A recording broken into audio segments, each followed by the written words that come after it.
Every day, hundreds of wonderful, smart people are sitting in boring, long, and let's face it, meaningless meetings. Hundreds of hours, respectively tons of money, are being wasted without thinking about something that takes so much time of our organizational lives. And I'm sure you've been in such situations yourselves. You're sitting in a meeting where you didn't know why you were there or what's going on. You were sitting in a meeting when somebody was speaking for an hour and 10 other people were just listening without even having a chance to ask a question. And this leads to people being, let's put it mildly, not very motivated to go to meetings. But I believe in a bigger picture, this makes people also less and less engaged with what they do, with their actual work. I believe there is a big potential that we haven't used in meetings, in something that's happening every day in every organization.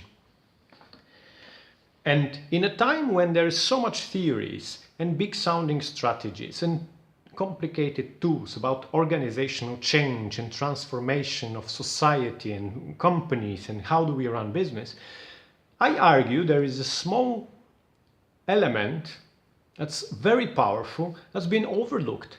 And this is the way how we design and run business meetings. Why are meetings so important?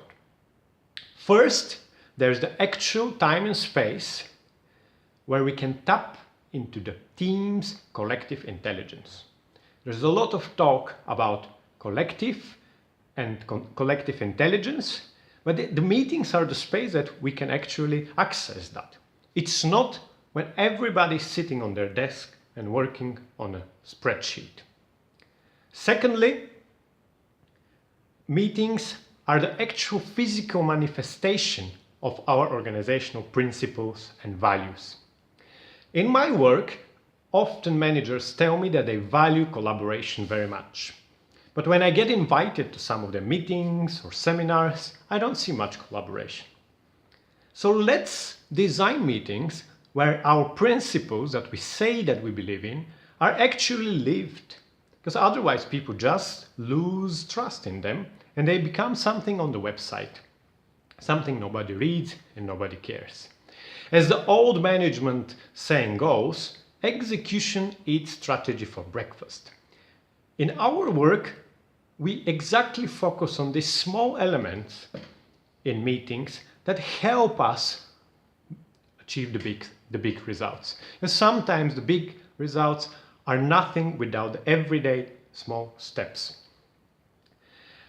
In my TEDx talk, I'll focus on 5 elements that help us work with meetings, especially when we are in the situation of the person who is organizing, leading, facilitating, you name it, a meeting.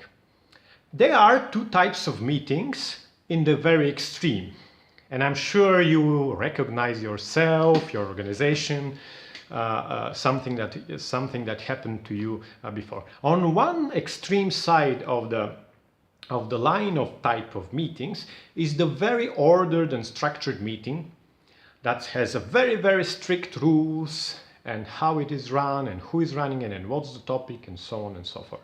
This meeting is wonderful, but it kills the natural freedom, creativity and expression of people and the human side of people. It also doesn't allow us to take into account something that has happened in the meantime after the planning of the meeting. On the other extreme, and here I want to stress a lot because we're talking about Plovdiv and this part of our country and this part of the world, and maybe we have quite a lot of those meetings too, is the unstructured, chaotic meeting, where we don't know when exactly we're meeting, we don't know what's the topic, we have a lot of energy, we do something, there's not much result, and unfortunately, these kind of meetings sometimes feel very nice for some people, but for some people are purely frustrating, but they don't produce much results and there's a lot of waste of energy and resources in them. In the 5 steps I want to talk during my talk, we talk about the space in between this order and chaos in meetings where there is just enough structure so we can work with a focus, but also there is a freedom for creativity and new ideas and the human side of us to come up.